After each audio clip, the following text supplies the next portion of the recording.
quiet farewell to an Aboriginal elder. Auntie Ida West dies at 83.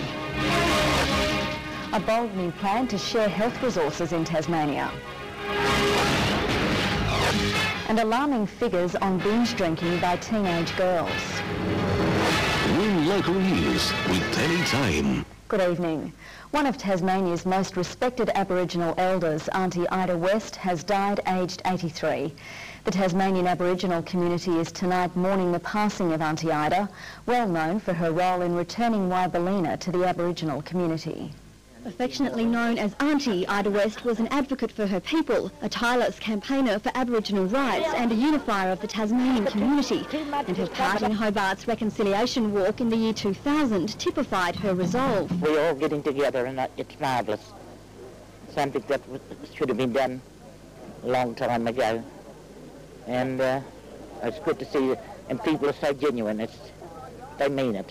She died last night at the repatriation hospital in Hobart after a long battle with cancer. Her death considered a true loss. It's a day of mourning for the Aboriginal community to lose somebody of that stature.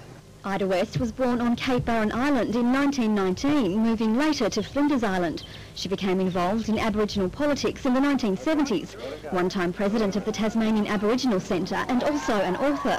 She was strong in her identity, she believed in rights for Aborigines, and she could express that, as I said before, across the whole spectrum of the community.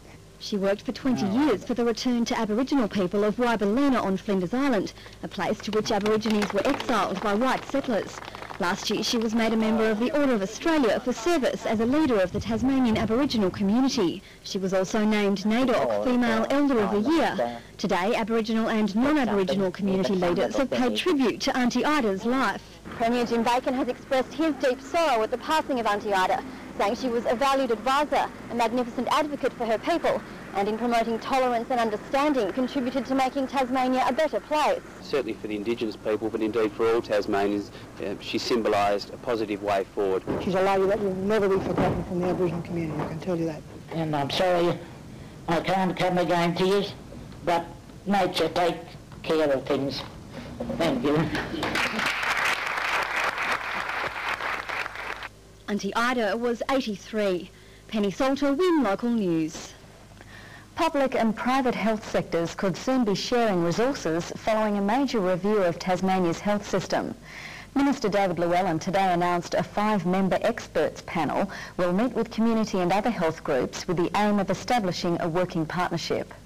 3 Tasmanian, 1 Victorian and a New South Wales health professional make up the new Expert Review Committee. To provide advice to me on improving the delivery of health services for Tasmania. The 5 will consult other health and community groups to address 7 areas of reform: elective surgery, the increase in chronic illnesses in Tasmania, aged care beds, use of high-cost technology, recruitment and the medical workforce, education and major emergencies. The review coming in the wake of a so-called $40 million shortfall in Commonwealth funding. I've spoken to certainly the private hospitals themselves and their organisations, and they believe that with some cooperation and partnership between the 2 sectors, we can get better outcomes. Opposition groups warn they'll be waiting for results. It's interesting that David Llewellyn needs some sort of interface and that his people can't tell him what needs to happen, but maybe we do need lateral thinking and a bit of a shake around exploring for the best ways to use our money. We're hoping that something positive will come from it. What we are worried about, however, is that it will provide a smokescreen for this government or an opportunity for it to abrogate its responsibilities, in fact may even signal cuts to the health sector. The Health Minister flatly denied reports today in a northwestern newspaper that Burnie and Latrobe's hospitals would be shut down and a new single service established in Ulverston. That is rubbish. The expert group has its first roundtable meeting with health bodies next Wednesday and is expected to report to the Minister by March. All hospital systems and all hospitals have got major difficulties, whether it's in the clinical and allied health professional workforce, whether it's relating to waiting list difficulties in public hospitals, etc. Yes, there is a lot of stress around those issues, and I believe they have to change, and we can make a change. Margaret Decker, Win Local News. A study released today shows teenage girls are drinking far more than boys their age. 22% of the nation's young females binge drink with alarming consequences. The study commissioned by the Salvation Army shows that 22% of girls aged between 14 and 17 regularly drink between 13 to 30 drinks per session. This compared with 19% for boys. The age at which girls begin drinking is also dropping, with 58% experiencing their first binge before 14. We can't tell teenagers not to drink, but we can teach them that in moderation there won't be such drastic outcomes as what we've experienced through these statistics. The reason for the higher statistic, girls wanting to fit in. Also, the majority of girls choose pre-mixed drinks with an alcohol content of 5.5%, compared with 4.9% for the male favourite beer. They're more susceptible to those type of mixer drinks, which have a higher alcohol content, and the results of the survey actually show that only 40% of people surveyed realised. More than 21% of girls who drank experienced unwanted sexual activity and 12% suffered violence. I think there needs to be recognition that alcohol is not the cause here. It is the responsibility and the choices that men make, and that they need to take responsibility for their own actions, no matter what the state of the young woman is in. Youth binge drinking also leads to adult alcoholism. Currently 35,000 people nationally are trying to wean themselves off drink, while 3,700 aren't so lucky, dying from alcohol abuse. We see the effects and what it does to their body. They have health issues, they have mental health issues as well. And I guess when you're young you don't really see that. Jane Miller, Win Local News. Drivers who cause death while asleep at the wheel may soon face tougher penalties. Harsher laws were foreshadowed today as a man involved in a fatal accident while asleep lost his licence and was fined $800. 39-year-old William Robert Piggott fell asleep while driving his utility near Hobart Airport in early November nearly 3 years ago. His ute collided with another vehicle, driven by 51-year-old Francis Leonard Jones of Clarendon Vale, who died in the crash. Piggott was initially charged with causing death by negligent driving, but last month that charge was dismissed. Magistrate Sam Mollard finding that under the law, Piggott could not be convicted for something that happened while he was unconscious or asleep. Today, the Tasmanian Law Reform Institute revealed the state government is looking to have the law examined. My understanding of it is that it is possible in some cases to convict a person who causes death while they're asleep at the wheel. And so I think that the Institute may well have a look at this area. Piggott was convicted for 2 minor charges relating to the accident of failing to keep his vehicle to the left side of the road and failing to stay left of the dividing lane. Today, Mr Mollard suspended Piggott's licence for 12 months and fined him $800, saying it was hard to imagine a worst case that breached those laws. A spokesperson for the police prosecution said despite the case being referred to the Director of Public Prosecutions, there won't be an appeal. Kiva Matheson, Win Local News. A man has appeared in Launceston Magistrates Court charged with 1 count of wounding. The 25-year-old from Newstead appeared via video link and was remanded in custody to reappear tomorrow. A new report has recommended that commissions of inquiry investigating cases such as the police shooting of Joe Gilovich should be allowed freer access to listening devices. In 1990, Commissioner Marnie concluded the outcome of the Commission of Inquiry into the fatal shooting may have been different if the state government had agreed to the use of listening devices. Today's report by the Tasmania Law Reform Institute agreed Commission investigators should be able to apply for warrants to install bugging devices. Commissioner Marnie suggested that the result may have been different, and so it seems appropriate that the Commissioner be able to apply to a magistrate for a warrant to use listening devices. The National Trust has attacked a Launceston City Council decision to approve a multi-million-dollar accommodation development at Inveresk. The Launceston City Council says the $10 million development has been in the pipeline for a lengthy period. It's been on the books since the Better Cities, when it first came about, 1992, and there was always to be some sort of accommodation along the river. The National Trust says the go-ahead is premature. In this instance, we're dealing with an application that was advertised but then radically changed before the council made a decision, and it should be properly re-advertised. The National Trust adds it should not be viewed as anti-development. Our role in the public interest is to ensure that these projects are developed properly with full public consultation and so as not to destroy the cultural heritage values of Launceston. But the council is fending off criticism, pointing to the development's quality features. It's just the accommodation for the whole area. There's the convention centre we have over there, just the AFL football. Now, wouldn't they love to come and stay here and just be so close to everything? Anything going on at the museum? No, it's necessary. We can do with some more, another hotel or more apartments. Meantime, the National Trust is urging the public to attend a forum on the former rail yards development on Saturday at York Park. A huge amount of public money has been spent, well over $50 million on the development of York Park and the rail yards, and I think it's in the public's interest to have a say. Peter Gilligan, Win Local News. Christmas has arrived a little early for a southern confectioner who's taken out the top Tasmanian Fine Food Prize for his miniature chocolate puddings. Moona store deemed F Fine Chocolates was presented the Richard Langdon Award during a ceremony at West Point Casino today. Michael Fowler says he hasn't been able to keep up with the demand for his handmade chocolate treats since he started production 2 years Initially ago. when I first made them, I made 350, ended up making about 3,500. This year I've got orders already for 2,500. I haven't even started. Also crowned were the National Sausage King champions, with Riverside Quality Meats winning 2 classes. Still to come on Win Local News, Youth Parliament sits in Hobart and starts spreading the news the town crier turns 91.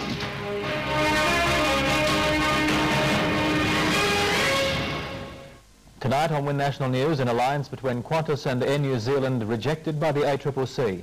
Australian tourists recover after their bus crashes in Scotland, and the music industry launched an attack on internet freeloaders. Now back to local news.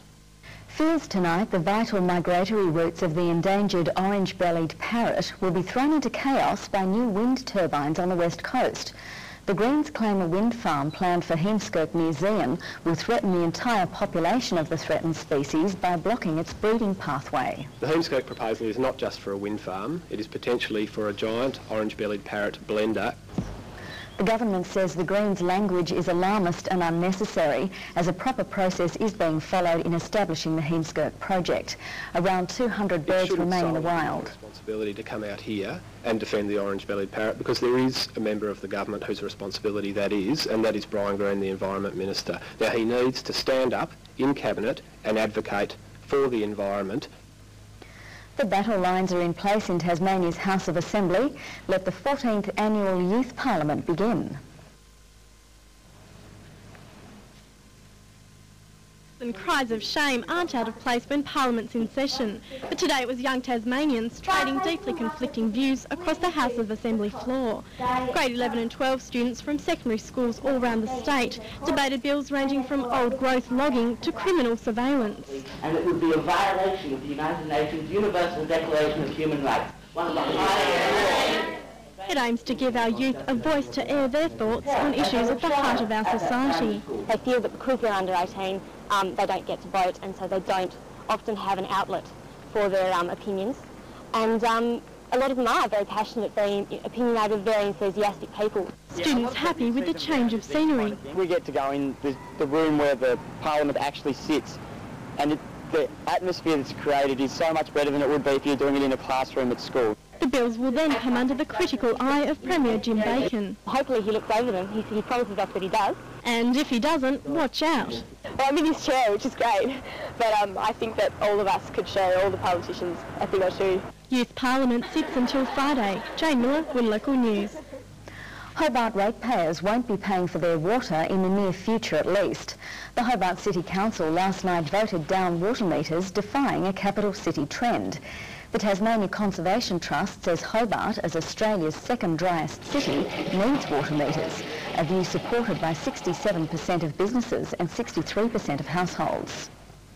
A young Northwest Coast inventor whose inspiration came from recycled bikes hopes to cash in on the worldwide cycling boom.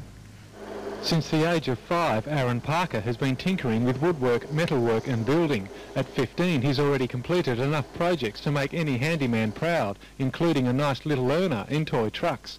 But while camping last summer, he spotted a recumbent bicycle and was inspired to begin his biggest project yet. I thought, gee, that's a nice way to get to point A to point B, and went up to the local second-hand dealer. He had a couple of small bikes for sale, and I bought them for $5 each, and yeah, I just came back home and bought some metal and started tinkering around. With nothing more than a photograph to work from, he agrees the project was quite a challenge. It was. The mechanical side was a bit difficult, but just the building and that was pretty easy. The trial and error building process resulted in a sleek machine with a unique steering system that gets along very well. The young inventor intends to make a career from his passion for design and construction. I'd really like to find an apprenticeship in the metal fabrication area. That'd be what I'm interested in. Yeah. Stephen Pink, Win Local News. He says he's the oldest town crier in the world, and today Hobart's Vic Garth turned 91. After a congratulatory handshake and a bottle of wine from Lord Mayor Rob Valentine, Vic proved he still has what it takes. Oh, yay! Vic says his town crier career of about 20 years began after he played the same role in a local theatre production and has no plans to retire. I'll go a few more years if I'm spared. And I might come up to 100, and then I'll let you take it out. You let me take it over. Vic plans to lead Hobart's Christmas pageant again this year on November 22nd. Hobart City Council is calling for entries to the pageant as soon as possible. Entry is free. Sports next with Alister. Thanks, Penny. Coming up, a Wallaby wingers bid to be fit, the Premier's Bellreeve walkout, and a scare for the New Zealand Tall Ferns.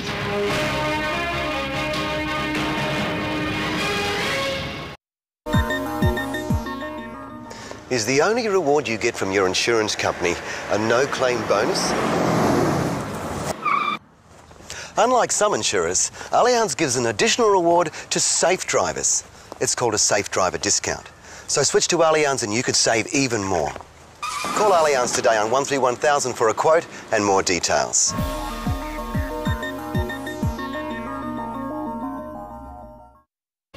A record crowd of more than 10,000 at Bellreeve Oval on Sunday urging the Devils on could not convince at least one spectator to stick around, Premier Jim Bacon raising eyebrows with a three-quarter time walkout. It seems the York Park Bellreeve Blue is still Tasmanian football's burning issue. Premier Jim Bacon abruptly leaving the chairman's room at Bellreeve on Sunday after an argument with Liberal Senator Paul Calvert. I just asked a question. When the state government's going to put some money into Bellreeve Oval? I think that's a fair question to ask. We didn't elaborate on it, and I didn't ask him any more, but the conversation ceased there. The Premier left the ground with the game still hanging in the balance at three-quarter time. AFL Tasmania has distanced itself from the tiff.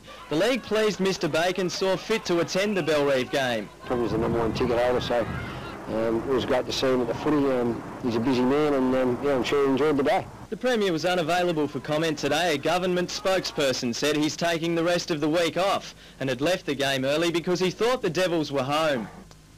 Meanwhile, Sandringham's David Robbins has become just the fifth player to win the VFL's Liston medal twice. Port Melbourne and Kangaroos listed goal sneak Jeremy Clayton was awarded the most votes at last night's count with 20, but was ineligible due to suspension. Robbins winning the award with 16 votes. Devil Jordan During finished in a tie for third with former Tasmanian Adrian Fletcher on 14. The hard-running utility had a stellar season playing through the midfield and across half-back. Devils captain Ben Beams polled 8 votes, the classy Cameron Thurley 7. Meantime, Jason Heatley's tribunal hearing has been deferred until next Tuesday night, reported for striking in his last game for the Devils on Sunday. A scare this morning for the New Zealand women's basketball team during its first training session since arriving in Tasmania. The Tall Ferns are here for a best-of-3 series against Australia. The first shock for New Zealand was injury to Rebecca Cotton, a familiar face at the Elfin Sports Centre, where she spent several seasons playing for the Launceston Tornadoes. Today, she discovered the blistering pace of preparing for the Oceania Championships. It's pretty ruthless out there. We've got 12 players going for 10 spots, and it was just a simple collision. The extent of the injury will not be known for 24 hours. The voice of the Melbourne-born New Zealand coach, who's a powerhouse of experience. Former assistant coach for the Australian team at the Atlanta and Sydney Olympics, and here I am head coach in the New Zealand team, which is a great opportunity for me, and it's a really great, hard-working team to work with. Graf is known for her physical approach, which she'll use to advantage against a team missing its superstars. Lauren Jackson, who's one of the world's best players right now, and Penny Taylor and a few other US players. So, you know, maybe that gives us a little bit of a chance to play against some of their young up-and-coming players. So we just got to, you know, go out there and play hard and see what happens. Whilst the Kiwis take some solace playing a depleted Australian side, they know only too well the odds are highly stacked in the Opals' favour. It'd be ridiculous to say that it's not. You know, they're the third best team in the world. They got a silver medal at the Sydney Olympics. They're a wonderful team. Obviously, they're not quite at full strength here, but, you know, Australian basketball is a powerhouse in world basketball. Peter Gilligan, Win Local News. Dashing Wallaby winger Ben Toone, recovering from 2 knee operations, says he'll return to competitive rugby early next year. In Hobart talking up the World Cup, Toone is confident the Aussies can retain the trophy without him. Regarded as one of the world's best wingers when fit, Toone scored a telling try in the World Cup final against France in '99. But has since been hindered by a series of niggling injuries. The 26-year-old had surgery 3 months ago to repair the patella tendons in both knees and will watch the World Cup from the sidelines. It's an injury that's been troubling me for a couple of years now, and it just got to the point where I couldn't play or train as well as I wanted to, so it was just time to get them fixed. While the lead-up form hasn't been great, Australia losing the Bledisloe Cup for the first time in half a decade, Toone is optimistic the Wallabies can retain the World Cup in his absence. Obviously playing at home will be a fairly big boost for the guys. I think we've definitely got the talent to do it. I guess whether or not collectively we can sort of get our act together as a team, and if they can do that, I think the Wallabies can beat any team on the day. And despite a bid to silence the crowd, Ben admits he'll be singing Waltzing Matilda from the stands, even if a little out of tune. And he's got every right to. Penny, that's all in sport. Thanks, Al. The weather's after the break.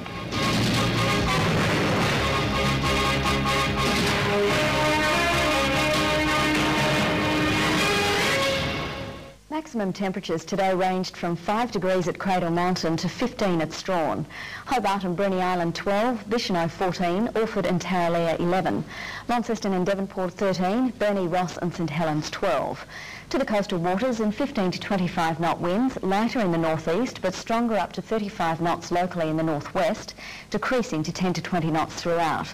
There's a gale warning for the northwest between Sandy Cape and Stanley, and a strong wind warning for remaining northern, western and southern waters between Tasman Island and the northern tip of Flinders.